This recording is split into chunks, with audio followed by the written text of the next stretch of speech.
Waterfield presents Moneycontrol Pro Indian Family Business Awards 2023. Process partners PwC. Hello and welcome to the Bengaluru chapter of the Indian Family Business Awards Season 3, presented by Moneycontrol, co-created with Waterfield Advisors, process partner PwC India. We're very excited to have some special guests today on our roundtable, where we will be discussing balancing legacy and innovation, fostering an entrepreneurial mindset within family businesses, and the role of legal structures in nurturing new ventures. Joining me on this roundtable, I'm going to start from the right. We have Sahil Grover, the MD and Head of Founders Circle at Waterfield Advisors. Welcome, Sahil, to the roundtable. We have Yeshoda Karuturi, the co-founder and CEO of Hoovu Fresh, a brand that you've perhaps seen on quick commerce platforms. We also have Narendra Pasuparthi, founder and CEO of Nandu's Foods. His stores, I'm sure you have seen in and around Bangalore. We also have Shreya Rao, a lawyer who's also a startup entrepreneur. She leads tax and private client law at Shreya Rao and Associates. Thank you all very much for joining us at this Bangalore chapter. Now, this roundtable will explore how family businesses in India are not only evolving as key drivers of innovation and entrepreneurship, but also playing a critical role as far as governance, legal frameworks, and structured succession planning are concerned, how all these factors are really helping them evolve. But before we dive into the session, I just want to get opening remarks from the entrepreneurs on the right and the left. What's interesting about both Narendra and Yeshoda is they represent the second generation of their family business, and they've decided to take a very different path, diversifying from B2B to B2C, and also leveraging technology in a big way. So let me start with you, Narendra. Sure. Thank you for joining us on this roundtable. Your family has been in the poultry business, I think, for 4 decades, right? Nanda is what it was called. But then you decided to come back from the US, and now we see Nandu's, which is a very consumer-facing brand. You also sell on quick commerce platforms. How's the transition been for you, and did it help that you had a family business to turn back on? You could learn from that. Right. So in my case, I spent about 13 years outside of India. Got my education there in computer science, and then went on to work for a couple of different companies before actually I came back to India. And for me, a transition from a corporate environment into a family business was a bit of a shocker, right? The funny thing was, I kept asking my father to induct me into the business, and he would just say, come on, sign some checks, right? So there was one funny instance where I said, okay, now you want me to sign checks, I'm going to come and sit in your cabin. For about a month, I just went and sat in his cabin, asking him to guide me. And one thing that I realized is, especially in a family business, responsibility is not given. They're actually taken, right? The minute I realized that, I jumped into one of the units we had in Dubai, took that over. I had no experience running a poultry business. Of course, being from a family of poultry farmers, poultry is in your blood. I spent my childhood visiting farms. College days were about spending time in the hatchery, doing the vaccinations and everything else. But nothing prepares you like being responsible for a business, right? Huge transition. Jumped headlong, did not expect anybody to teach me anything. And luckily for me, the family was very cooperative, very encouraging through all of the learnings and the journeys, right? And that's how I was brought into the family business. And being a B2B player was something I was not comfortable, right? You're never in control of the product and the pricing, right? You produce all of this, and then the middlemen take it all away. Consumer is not benefiting. As a producer, I'm not benefiting. So that was the motivation for me to actually do a direct-to-consumer brand. It was more of a business necessity. And that's how I kind of jumped into doing consumer-facing brand. Right. Was it something similar for you, Yeshoda, that you decided that you would rather have a direct relationship with your consumer, like what he said? He wanted to be part of the business, but he did not want to do B2B. He wanted a more consumer-facing brand. Yeah, very similar. I also sat in my dad's cabin for a Signing couple checks. of months. He didn't let me sign checks initially, but I had a little table next to his. But yeah, so when I first started off, my father's business is in growing roses and also other agri produce.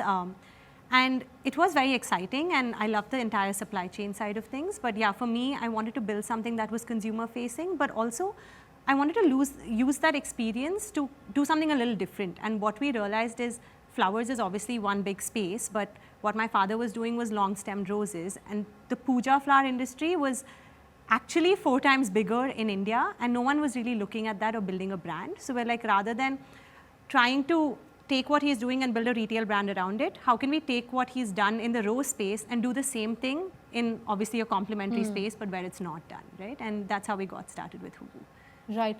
Sahil, going by Narendra, Yeshoda, we are seeing a very different type of entrepreneurs being minted from family businesses, right? Usually you see the second or the third generation where they are continuing the same line of business, but now we are also seeing this interesting pattern in India where, their parents built the business, but they've decided to take very different paths. And there are other companies also that are doing this. I mean, there are examples in Rare Rabbit, Have More and all that. What is your own perspective? Is that perhaps the big change that we are seeing in the last decade?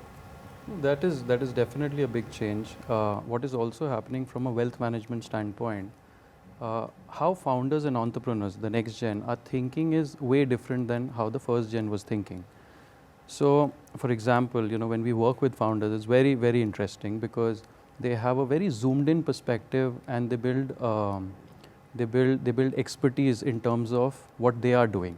And suddenly when it comes to managing wealth, when it comes to they looking after the family wealth, they need to have a very zoomed out perspective. So this whole journey of mind flipping from zooming in to zooming out is very interesting, and I think it's only here to grow because there are new entrepreneurs getting created as well as next gen taking over family wealth. Right. Shreya?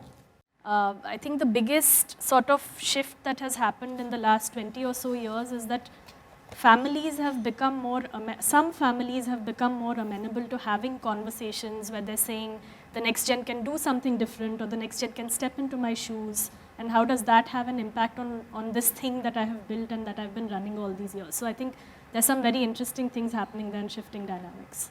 Right. Let me actually pick up on that, Narendra. She said, it's all very well to say that responsibilities are not given, but they are taken. How did you navigate that? How did the family values, structures, dynamics work out for you? Because usually there are 10 cousins, 5 uncles, 15 others who are part of the setup. How did you sort of deal with that? My dad started his poultry journey in the early 60s, and he's a first-gen entrepreneur. And, coming from a family setup, he had a lot of his uncles and cousins be part of the business. Somewhere around 2009, we actually ended up separating the family and letting go of pieces of the business and settling all of our cousins and uncles. At this time, me and my brother, I have an elder brother, we were observing all of these things, and that is when we decided that we have to set some sort of a structure where we don't end up having these kinds of situations, right? So that's when we brought in some external help and wrote out all the roles, responsibilities, the compensation structures, the facilities given by the companies. So brought a lot of clarity, right? And division of responsibility. So in that sense, we started fresh in 2009 with clear roles and responsibilities. He is very much on the poultry side of things, and am very much on the direct-to-consumer side of things. I understand marketing and product positioning and all of that stuff. So we played to our strengths. So he produces the chicken that I sell through Nandu's, right? So it's a very symbiotic relationship. And in this journey, what we have also done is put together an informal, advisory board of some well-wishers, some of our auditors, etc. Because some conversations to be had as a family, it becomes very difficult, right? We all have our own opinions, but if we have others on in the board, and they can moderate the conversation, they can bring in new thoughts and processes, and actually help you build out the business. Yeshoda, in your case, you've decided to really reimagine the flower space. Your dad's business dealt with long stem roses, but you decided that there is a huge untapped opportunity as far as puja flowers are concerned.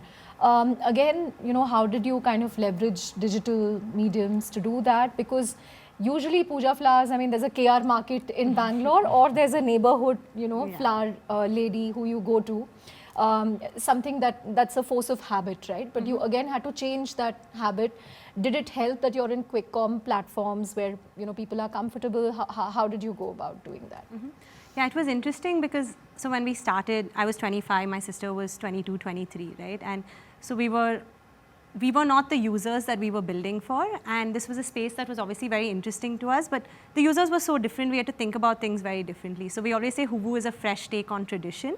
So we're like, how do we take the traditions that already exist, do not dishonor them in any way, but kind of highlight them through a fresh take? So even when it came to digital, right? So when we started advertising too, a lot of people would be like, oh, do you advertise a lot on Instagram? But 3 years ago, right now, I think our moms and grandmoms and everybody's on Instagram. But 3 years ago, Facebook was the place to be. So, we had to look at it differently and say, my customer is very different from me. I can't assume that what works for me works for them. And I think just being first-time founders, we were able to look at everything that way because we were like, we don't know anything. We're here to figure it out. We're here to learn. So even when it came to digital, it always had to be supplemented by offline. So when all our other startup peers were doing online ads and spending a lot of money on Facebook and Instagram, we were doing auto ads because we needed your grandmother to see us on an auto and be like, oh, this sounds familiar. And then someone shows them, that there's this brand and they're like, oh, I've seen it offline, which is why it makes sense. Or like umbrellas at street vendors and stuff like that. So we had to kind of deal with a combination of both.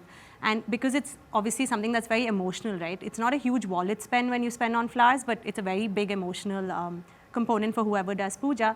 So we bring out a lot of stories related to puja and the significance around it. And I mean, it's very exciting for me and my sister because we also learn a lot through that entire process. And I remember when we first started, we never used to talk about ourselves a lot because we thought that was a weakness. We're like, we're young, like people are going to think we don't know what we're doing. But I remember we did like an offline promotion going apartment door to door, and one of our managers had gone and she was like, I tell everybody that they're like 25 and 23-year-old founders because suddenly they're like, oh, the young generation is interested in puja and people want to give you a chance to try it out. So I think that ended up being a really big advantage for us to set up the brand. Right, Sahib? Yeah, so what we've seen is next gen always brings a shift in the family business. So I think it's very interesting to see how you build this business in a very unconventional way, where your father started an export business and now you're taking it back to the roots. So congratulations on that. In the investing world, right? We've seen a lot of family businesses or the next gen being driven towards purpose-driven investments. So how have your investment decisions been different compared to your previous generation? I think a big advantage that we have is just information, right? We have access to so much information about how businesses are run, what's happening in their supply chains and so on, which I think the earlier generations may not have had this much easy access to. Obviously that access comes with a lot of responsibility because you pay more attention, whether it's a fast fashion brand or something else and so on. So I think it works in both ways, both for investing and consumption as well, paying attention to overall what are the things that are important to me as values and is that kind of coming out. Being in the Bangalore startup ecosystem really drives that as well, because even when it comes to other startup founders, they're very supportive when someone starts a new business. And even when we were raising funds, so many startup founders were like, I'm just going to put a small check in because I'm here to support you. And then you start paying it forward. Exactly, right? And that comes in for all of us. So even for me, when anybody comes in for like mentorship and they're starting a business, for me, I'm like, I need to pay it forward. That's what helped me get where I am. So I think purpose comes in both ways, like in terms of what that business stands for, but also like how do you support an ecosystem and how do you help build that ecosystem? Because in a lot of ways, we're so lucky because we talk about the funding cycles and everything, but what we're experiencing now is something that none of them experienced, right? During our parents' time, it was more to do with debt and that taking off. Like the VC ecosystem and how it's grown and the kind of businesses and brands that have come up, we're part of that foundation in India, like whichever direction it goes in. So I think a lot of purpose comes within that as well. Shreya, let me come to you. What are the legal structures through which family businesses have begun to kind of foster an entrepreneurial mindset and build capacity in the next generation? Because I think I read some report recently where, you know, there's going to be significant leadership transition over the next decade. So how are they kind of preparing for that? He shared an example about how he went about doing it with his brother. But tell us more about how businesses are thinking about this. Yeah, I think what's fascinating for me about Narendra's and Yeshoda's stories is that they're both second gen. They've both done their own thing, built successful businesses. But the question that I get from families on the other side, particularly when you're first gen, is how do you make it happen? You know, you can't assume that just because you have kids and they're growing up in a business family environment that they're automatically going to be, that they're going to be ready to step into the shoes. I think legal structures aside, I think what is most successful is really osmosis. So, you know, when you watch your parents function in a certain way, you're picking up things that you don't even realize you're picking up. Like the cultural aspects. Not just cultural. I'll give you an example. So, we were negotiating a franchise agreement for the second gen of a family that we work with. The counterparty was very unsophisticated as far as the legal provisions were concerned. So, it was a terrible document. So, I go back to this founder and I'm like, you know, the promoter, and I'm like, don't sign this. It's a really bad document. As your lawyer, I would recommend that you don't sign this. But she really wanted to do this business. So she said, you know what, I remember that when I was sitting with my dad, and when he had a similar question of liability, he had a way of quantifying it in terms of numbers. So he said, I understand that it's a suboptimal legal document, but maybe we still want to do it and take on that risk. And this is how he taught me to think about this. They don't teach you this in school, right? The question that you ask, which is how do you teach them this in school? So are there things that you can do to build financial literacy, build capability? And I think families have started experimenting in very interesting ways. So in Bangalore, for example, where philanthropy is always a big topic, what I've seen some families do is they give their second gen a philanthropy portfolio or their next gen a philanthropy portfolio, where they say, we want to give this much away. Come to us with a plan, go and evaluate impact and start thinking about why you're using your money in the way that you're using it. Great option because it's anyway a low-hanging fruit, you're going to give it away anyway. And by doing this, you're teaching them to read financials, go and evaluate opportunities, do things like that. So we've seen folks do this similarly with startup capital. We've seen families get kids in as observers into family boards, so something similar to what Narendra mentioned, where when you're taking shareholders' decisions for the family business, you don't do it in a locked room. You have your kids sit in so that they see the way in which you're processing decision making. I think all of this really adds up. But that's an entirely different question from how do you get them to be entrepreneurs, right? They may understand business, but they may not want to start up on their own. And I think that's a whole different ballgame. Right. Narendra, Yeshoda, what also struck me about both of you is the way you chose to fund your respective ventures, right? I mean, you bootstrapped it, or I don't know how you chose to fund it. I will come back to that. Whereas you opted to take VC money. Again, what dictated your thought process there? Is it because you wanted to, you know, do it with your own capital and not say this is a family funded venture? And again, what was your thought process? I mean, in our case, it was a matter of survival, right? It was B2B, which we were seeing that we were, you know, increasingly not in control. Because poultry, which is, today is a $50 billion business, employing millions of people, has attracted and matured. It's a very mature business, right? So there's always a supply and demand mismatch. Now, if we did not go beyond just being a poultry business, I think the next decade or so, we would have probably struggled. So for me, it was like, okay, I got to solve this problem, one. Secondly, I just come back from the US. I could not find any place where I could actually buy good meat, right? The wet market is very filthy, dirty. And this whole concept of if it is live, it is fresh is actually completely wrong. And I was like, I've never actually gone to a butcher shop, right? So I've never being in the poultry, I've never been there. And it's like, where am I buying? My kids are eating. I don't know. I send the driver, he brings back something in a black cover. So, and I'm producing. I felt very responsible for my children first. Secondly, also, we wanted to do something that is traceable and transparent. The consumer today needs to know where his food is coming from, what has gone into it, how has it been processed, how is it brought to your household. So these were two factors that were my driving force, my motivation to make the D2C brand. And one was, we had to do something to survive the family business, so we got to go do the D2C. Luckily for me, both my father and brother are extremely forward thinkers. My dad's 82 and he's crazy active, right? Today, for instance, he got up at 3 o'clock in the morning, caught the 6 o'clock flight and went to Coimbatore to open the new farm. Wow. Right. So the man, I can't stop the man, right? So he's actually driving the process of expanding D2C. So having partners like this helped a lot. So there was that need, then the purpose and the support from the family, which actually helped me create Nandu's over the last 8 years. Right. For me, I guess two aspects. The first, of course, there was a little bit of that ego of we want to do something on our own, not just depend on the parents. Of course, having a family business is a huge privilege, right? You have somewhere to start off from. With that privilege also comes this opportunity cost. So when we decided to start our startup, it wasn't just that, okay, let's just experiment on this, but I remember something my mom saying to me. She's like, because when we started, it was like a 10 rupee puja packet, right? She's like, that time you're spending to sell that 10 rupee packet, what is the impact that you can have if you're sitting in your dad's office and doing this or whatever, right?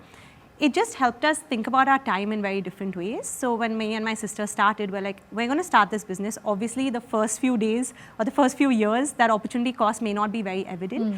But if we have to build something that we can't just take for granted that, okay, if something gets tough tomorrow, the parents will pump in some money. We have to build it with that responsibility that, I am running this with someone else's money. They've trusted me with it. I need to wake up every day. I need to show up and I need to build something that, is worthwhile for them and me. And that was a large part of the reason why we went for external funding. And we started with one angel check of 10 lakhs and we dragged that for as long as possible till we got into an accelerator program. So we were very clear that we didn't want to take money from our parents for that particular reason. The second thing that came in is also that we were first-time founders, we were young founders. We had some experience in our family business, but not much outside of that. So with the investment landscape, there's a lot of learning that comes with it as well. One big advantage that we had is the family business exposure. So you're not just exposed to your own parents and how they run their business, but you're also exposed to their network, which is a lot of other family business founders and stuff, right? And that's great. And similar to what you were saying, right?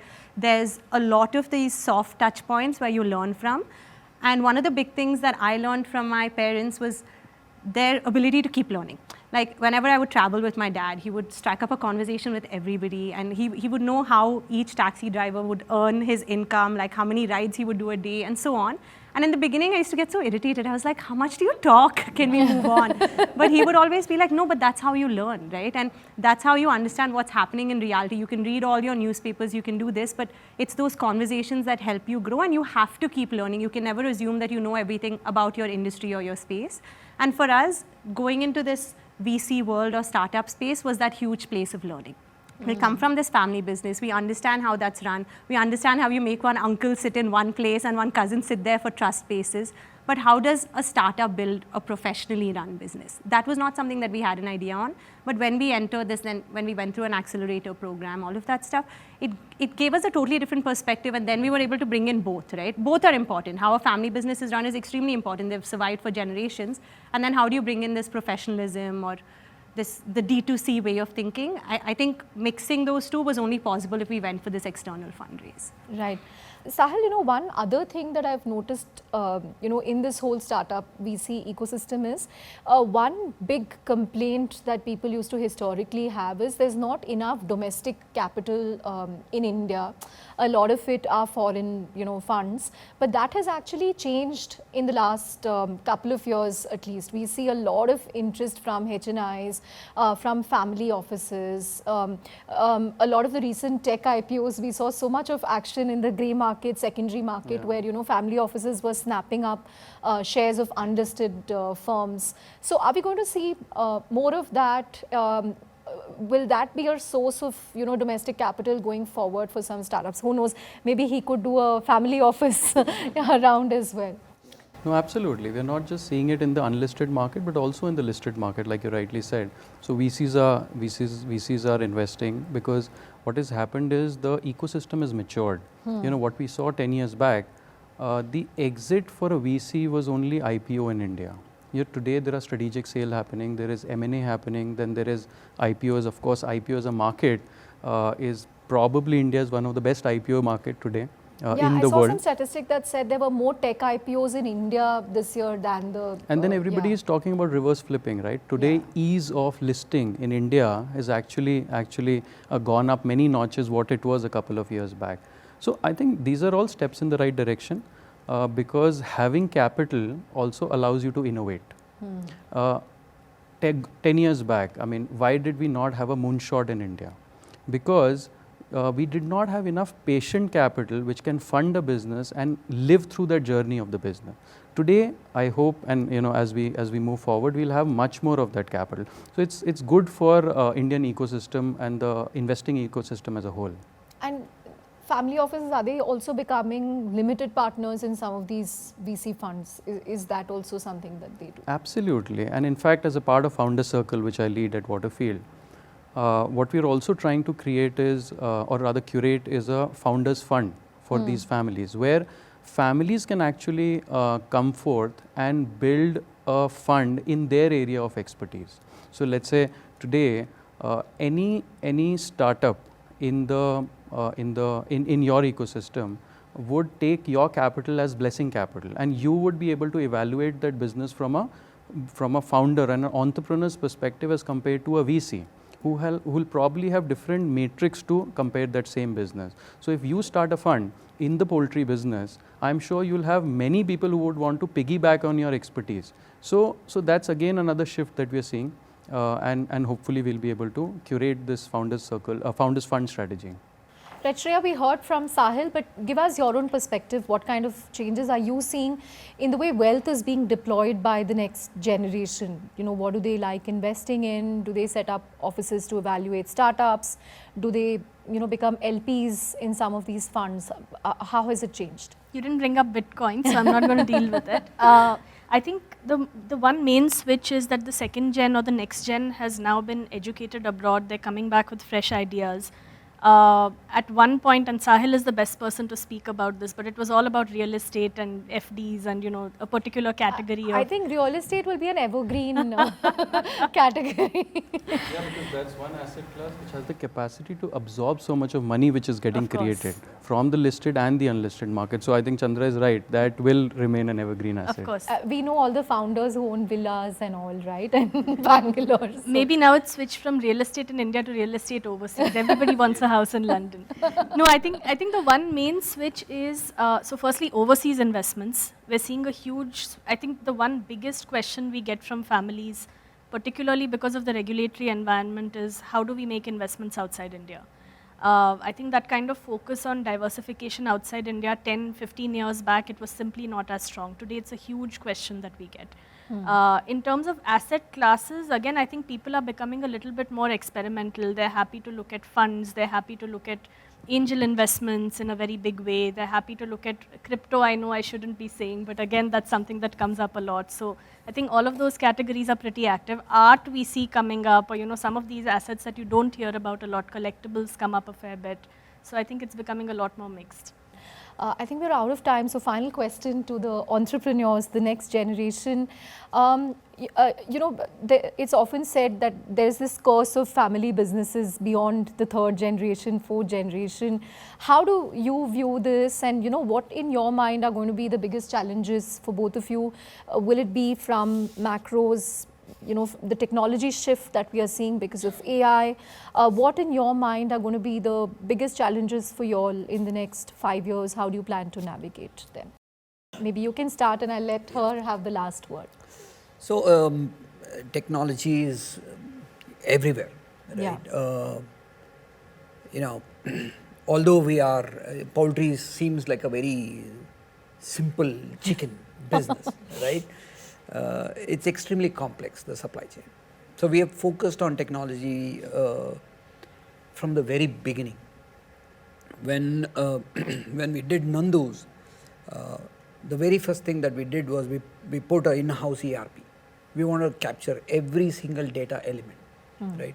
And in our journey over the last 7 years, one of the things that we did was we built a data architecture. We have captured every single transaction since we started. 8 years worth of data. And enough to build a micro LLM for yourself. That's exactly what we have done, right? So one of the things for us is when you're running a business like meat, which has 3 to 5 days shelf life, indenting and sales projections become very critical. So about a year and a half ago, we collaborated with Amazon, and then we built our own AI and ML models to do predictions. So we actually prompt the sales, the sales manager in the store on what he needs to indent for the next day. So we are able to kind of predict the sales by overlaying close to about 60 parameters. We look at no meat days, we look at Amavasya,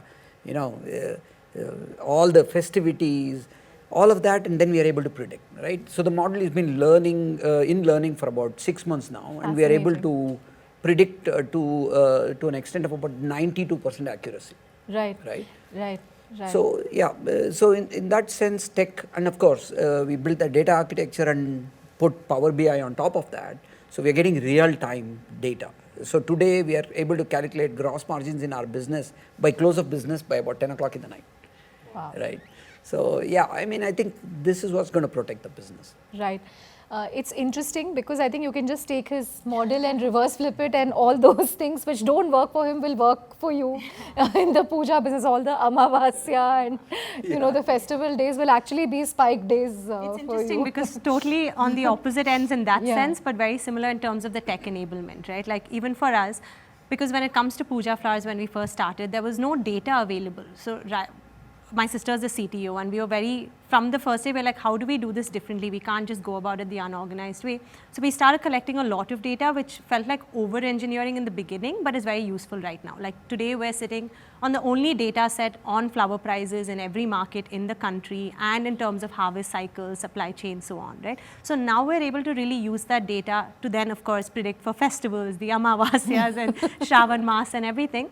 And also, because it's a fresh produce, it depends on meteorological data and just generally, right? Like if there's a flood on one specific festival, how is that going to affect not just our supply, but how is it going to affect the demand and stuff? So now we have that data to actually work on that.